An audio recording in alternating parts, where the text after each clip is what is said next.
Hola, muy buenas a todos. Soy Andrés Cortés Troncoso, soy profesor de la Academia AMIR y hoy vamos a ver el temario de AMIR Salud correspondiente a endocrinología. El temario que vamos a repasar hoy, vamos a hablar de las dislipemias, sobre todo de los puntos clave. Hablaremos un poquito sobre obesidad y luego ya nos centraremos más tendidamente en temas mucho más importantes como son la diabetes y como es la patología tiroidea. Muy bien, empezamos con las dislipemias. Empezaremos hablando un poquito de metabolismo, revisaremos los diferentes tipos de dislipemias que tenemos y ya nos centraremos en hablar de las guías y de los últimos consensos de la SENFIC de 2020. Para finalizar hablaremos un poquito del tratamiento centrado en estas guías, como he dicho. Para empezar, un breve resumen del metabolismo. Yo el metabolismo lipídico me lo estudio con este pequeño esquema propio. Yo el metabolismo lipídico me lo imagino como una gran empresa. ¿Una empresa de qué? Una empresa de mensajería, como por ejemplo podría ser Amazon. En dicha empresa de mensajería vamos a tener unos proveedores que somos nosotros mismos con la dieta. ¿Y de qué vamos a proveer a nuestra empresa? Pues la vamos a proveer, en este caso, de una serie de paquetes que son las grasas de la dieta. Vamos a tener, en esta gran empresa de mensajería, también vamos a tener un gran almacén que se va a encargar de absolutamente todo, de mandar envíos, de recoger devoluciones, que es el hígado. Y, por último, vamos a tener una serie de camiones de reparto que en realidad van a ser proteínas, porque en el cuerpo las cosas que reparten en el cuerpo son proteínas transportadoras de lípidos en este caso, que son las apoproteínas, como veremos en breve. Aparte de eso, tenemos que acordarnos como apunte que existe una proteína, concretamente que va a ser la llave de entrada de esos camiones a el almacén, que es la ApoE, y lo vamos a ver en breve. Bueno, todo esto puede sonar muy loco, pero vamos a revisar poco a poco el esquema. Aparte de eso, tenemos tres rutas o tres vías de trabajo dentro de esta empresa de reparto que es el metabolismo lipídico. Fijaos, empezamos. Tenemos por un lado la vía exógena, la cual parte del intestino. Después tenemos la vía endógena, la cual parte del hígado. Y por último tenemos una vía de recogida de desechos, que es la vía inversa, la cual parte de los tejidos y acabará en el hígado. Pues muy bien, empecemos por la vía exógena. La vía exógena parte del intestino. ¿Por qué parte del intestino? Básicamente parte del intestino porque en ella recogemos toda la grasa de la dieta. Esa grasa se va a absorber por parte de los enterocitos, va a pasar a la sangre y se va a unir a una proteína transportadora. Una proteína transportadora que es el camión que va a llevar todos esos lípidos por el cuerpo. Esa proteína transportadora concretamente es la ApoB48. Yo, para acordarme de que la ApoB48 es la implicada en la vía exógena, es decir, la vía que parte del intestino, me dibujaba este 8 como una especie de intestino, para acordarme. Entonces, esta apoproteína, la B48, coge colesterol de la dieta y coge triglicéridos exógenos. Cuando este camión de reparto, esta proteína, está llena de triglicéridos y colesterol, se llama kilomicrón.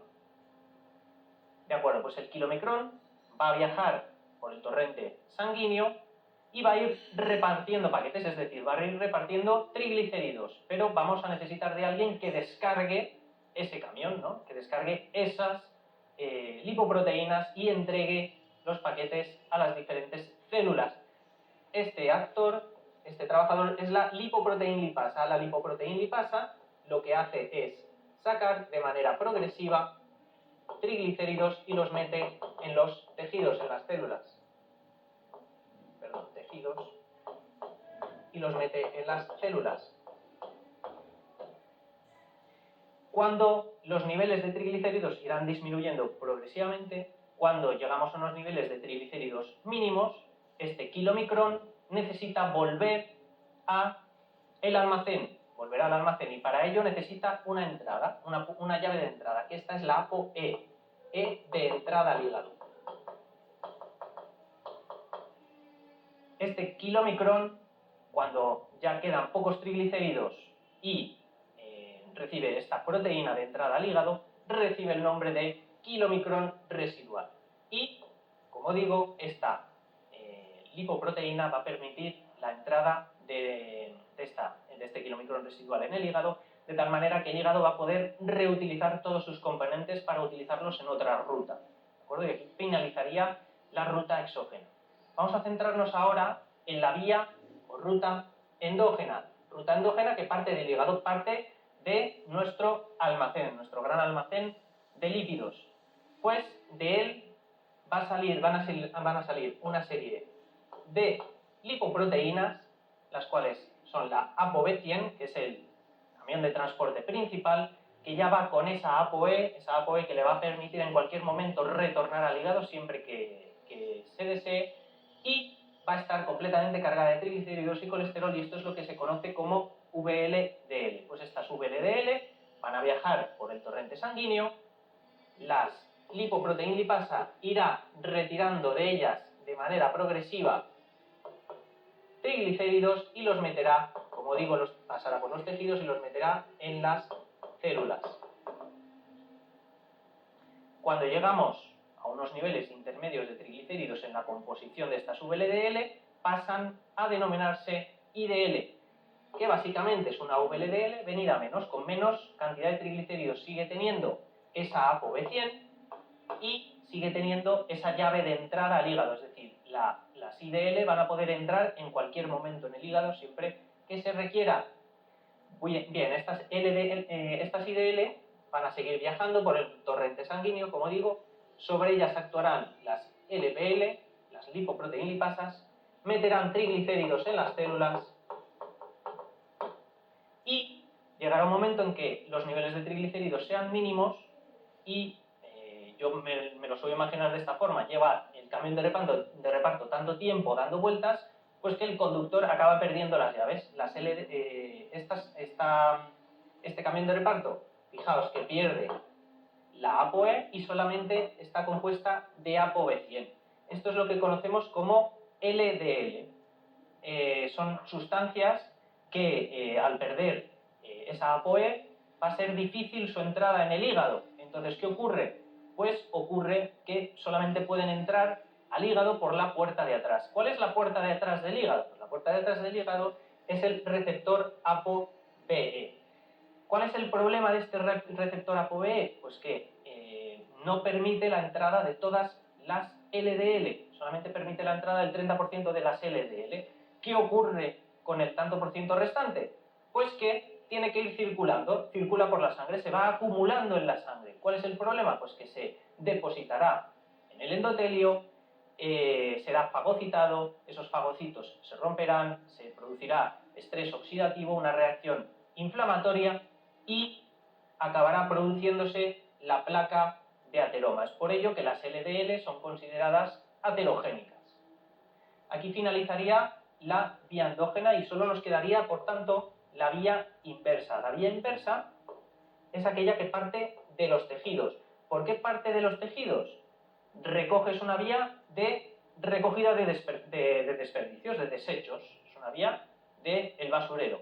¿Quién va a ser el basurero en este caso? Pues va a ser la enzima LCAT. La LCAT lo que va a hacer es coger de las células el colesterol sobrante y lo va a meter en un camión de basura. ¿Cuál es ese camión de basura? Pues ese camión de basura es la ApoA1. ApoA1, A de antiaterogénica.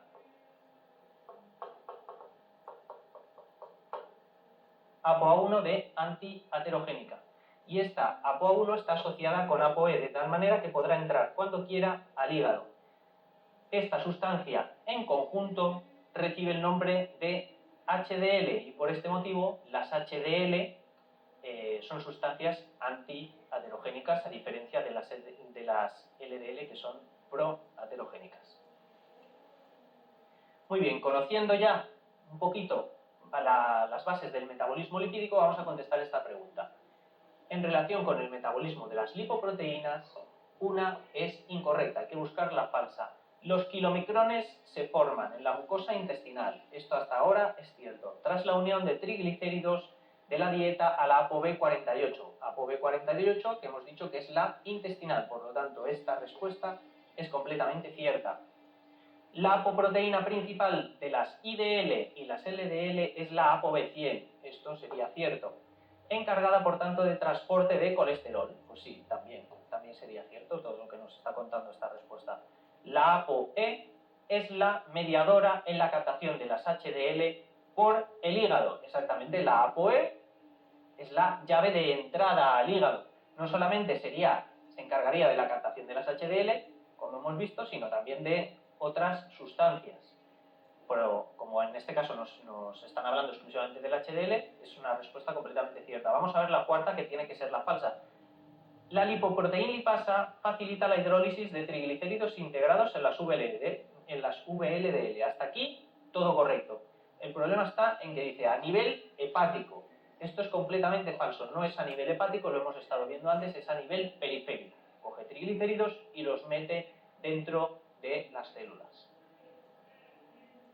Muy bien, visto ya el metabolismo, vamos a hablar un poco de los diferentes tipos de dislipemias.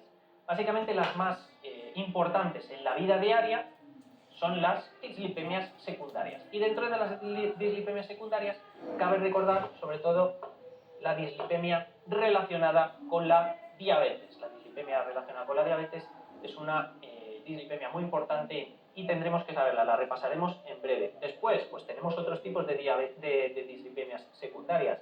Pues tenemos la del VIH, tenemos la del paciente alcohólico,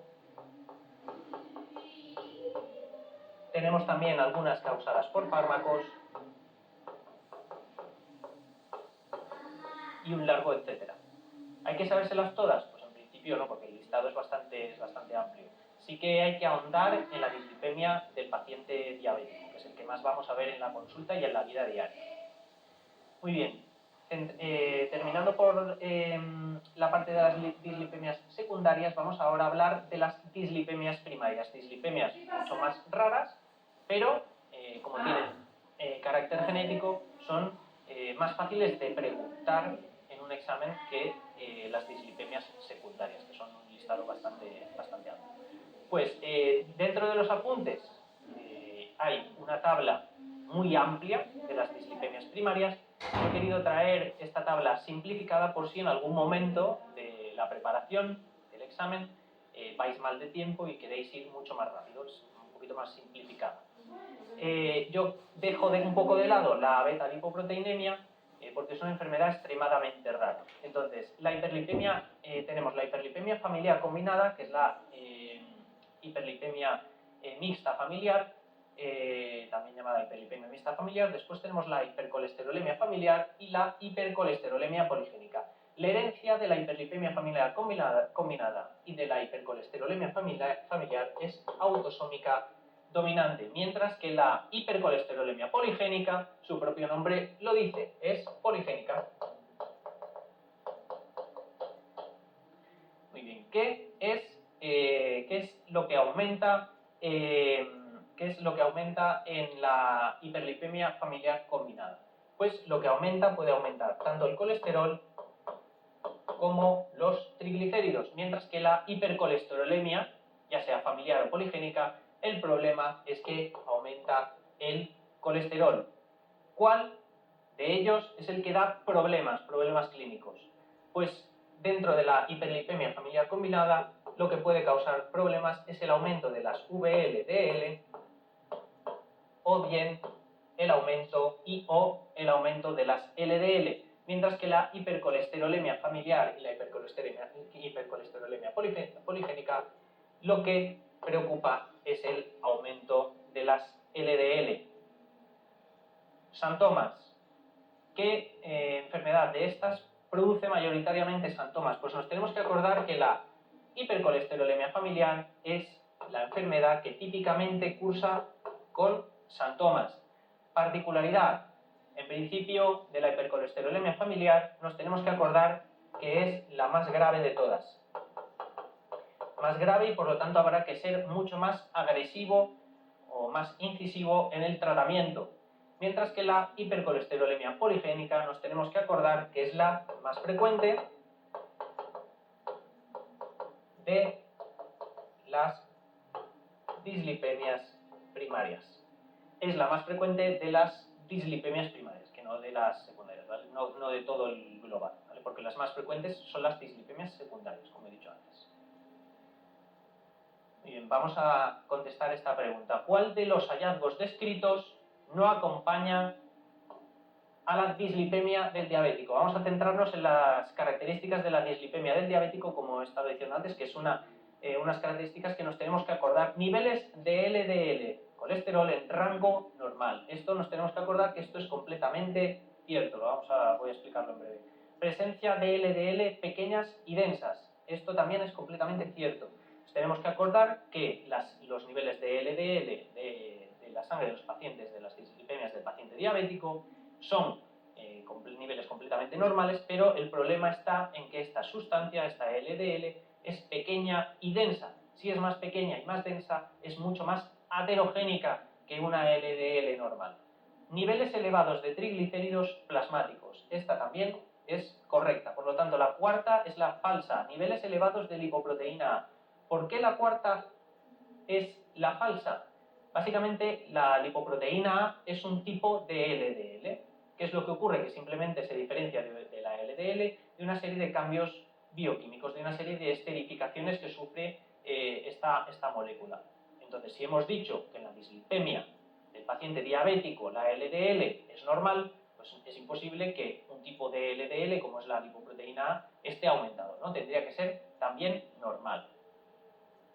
En resumen, la dislipemia del paciente diabético cursa con triglicéridos elevados, VLDL elevada, existe un descenso del HDL con una LDL normal. Y nos tenemos que acordar que estas LDL en rango de normalidad son más pequeñas y más densas. Y si juntamos estas dos cosas, esto explica por qué el paciente diabético tiene mayor tendencia a hacer placas de ateroma. Porque tiene disminuido la sustancia, la HDL, que es antiaterogénica, y las LDL, aunque son en rango de normalidad, hemos dicho que son pequeñas y densas, por lo tanto son muy aterogénicas. Muy bien, vamos a hablar ahora un poco, en relación a todo esto, del síndrome metabólico. Síndrome metabólico, o síndrome también llamado síndrome de resistencia a la insulina, antes también llamado síndrome X. ¿Qué es el síndrome metabólico? Básicamente son una serie de características que pueden presentar los pacientes, y el tener estas características clínicas hace que estos pacientes nosotros tenemos que tenerlos bien vigilados, porque tienen tendencia a la larga a generar o bien una diabetes o a generar una enfermedad cardiovascular, y por eso los tenemos que tener bien controlados. ¿Qué criterios tenemos para el síndrome metabólico? Pues para el síndrome metabólico seguimos los criterios según la ATP3.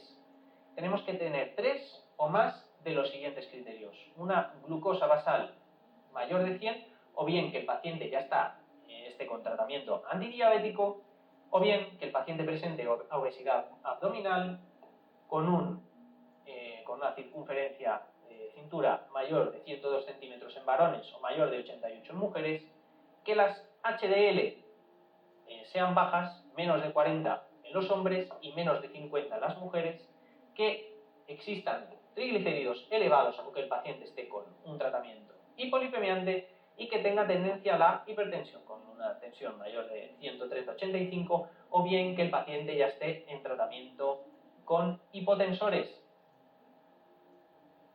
Entonces, una cosa muy importante y que hay que tener muy en cuenta es que los niveles de LDL alto no son criterios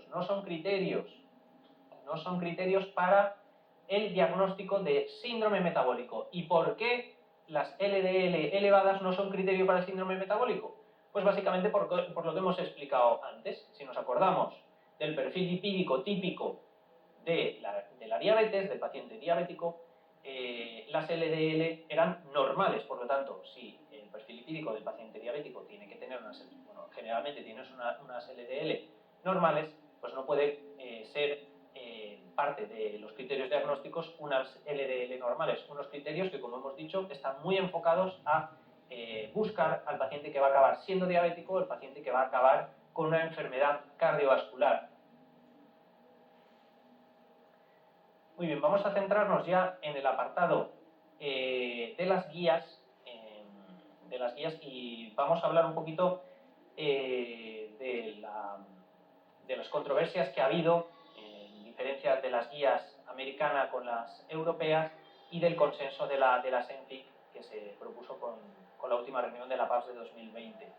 Bueno, antes de empezar, cuando nosotros tenemos intención de tratar una dislipemia, lo primero que nos dicen las guías es que hay que estratificar el riesgo cardiovascular que tiene el paciente. Para estratificar el riesgo cardiovascular, nosotros vamos a utilizar un score, ¿vale? Un score que ya lo conocemos todos, que son una serie de tablas estandarizadas en función del país o del país en el que yo voy a hacer el estudio de mis pacientes, y además tengo que conocer una serie de características clínicas que van a presentar estos pacientes.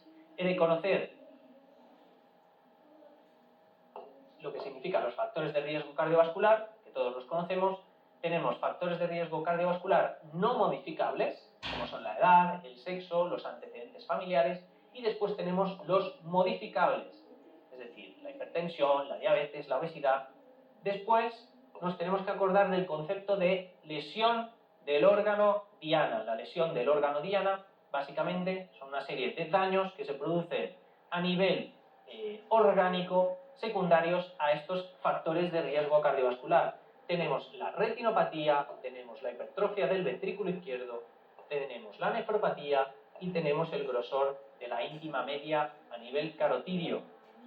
Y por último nos tenemos que acordar de la definición de equivalente de riesgo vascular. La definición de equivalente de riesgo vascular básicamente son patologías que equivaldrían a patologías que el tenerlas una persona equivaldría al haber padecido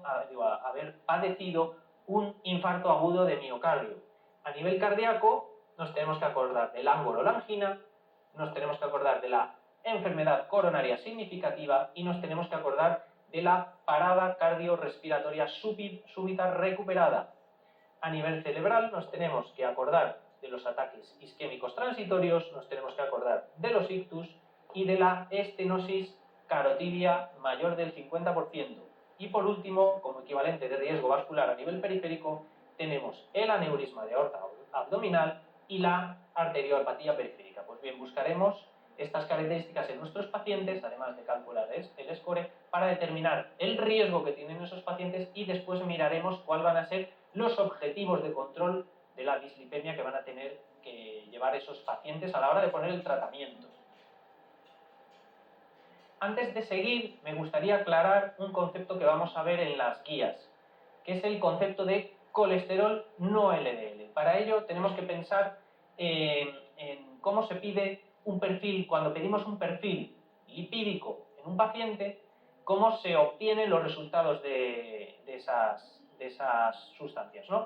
Cómo se obtiene la determinación del LDL, cómo se obtiene la determinación de las VLDL, cómo se obtiene la determinación del colesterol total. Pues vamos a explicarlo. Básicamente, para determinar unos parámetros lipídicos en una analítica, hay algunos parámetros que vamos a poder medir de manera directa y otras sustancias que vamos a tener que medir de manera indirecta. De manera directa vamos a medir el colesterol total, vamos a medir la HDL y vamos a medir los triglicéridos. Mientras que de manera indirecta, cuando hablamos de manera indirecta, es que cuando nosotros ya hemos obtenido estos datos directos, a través de una serie de fórmulas vamos a poder calcular las cantidades que hay en el cuerpo de las otras sustancias, ¿no? A nivel sanguíneo. De manera indirecta, nosotros calculamos las VLDL y calculamos las LDL. ¿Por qué estoy explicando todo esto? Básicamente porque nosotros tenemos un problema, y es que cuando nosotros tenemos una persona con hipertrigliceridemia. Es decir, que están aumentados los triglicéridos por encima de 400. Cuando nosotros tenemos un paciente con hipertrigliceridemia por encima de 400, estas fórmulas para calcular los lípidos de manera indirecta no son fiables y tenemos un problema porque los objetivos de control se basan en determinar el LDL, ¿no? Si nosotros no podemos determinar el LDL en un paciente con hipertrigliceridemia, tendremos que buscar alternativas. Y la alternativa es el colesterol no HDL. El colesterol no HDL nos va a servir para buscar los objetivos del control en el paciente con hipertrigliceridemia, cuando esta hipertrigliceridemia, sobre todo, es mayor de 400. Entonces, ¿cómo calculamos el colesterol no HDL? Será el colesterol total es igual a la HDL más el colesterol no HDL. Si despejamos, el colesterol no HDL es el colesterol total menos las HDL. Y diréis, vale, el colesterol no HDL básicamente es la suma de VLDL con las LDL. Pues no es del todo cierto, ¿vale? Porque incluye otras sustancias, como pueden ser las IDL, como pueden ser los kilomicrones, como pueden ser como puede ser la lipoproteína A, ¿vale?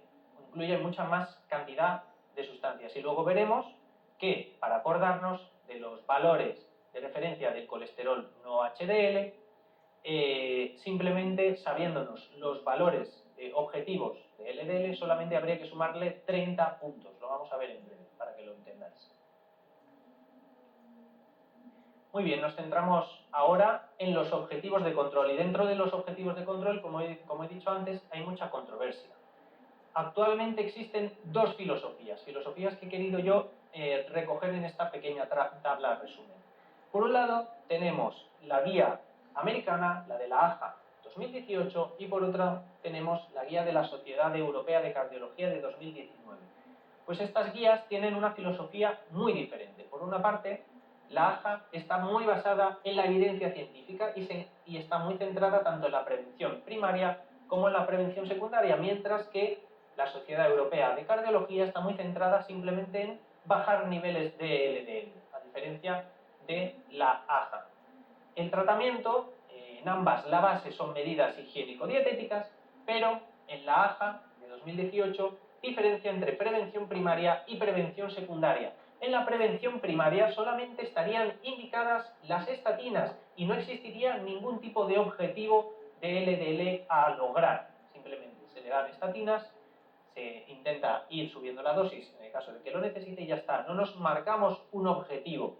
¿Y por qué solamente las estatinas? Porque son aquellas que, desde el punto de vista científico, son las únicas que han demostrado beneficios en la prevención primaria.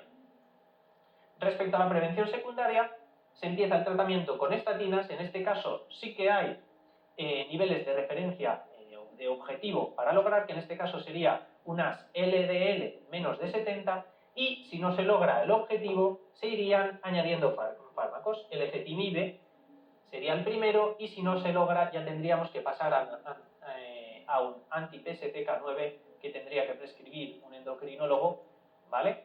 Que sería el último tratamiento administrar, un evolocumab.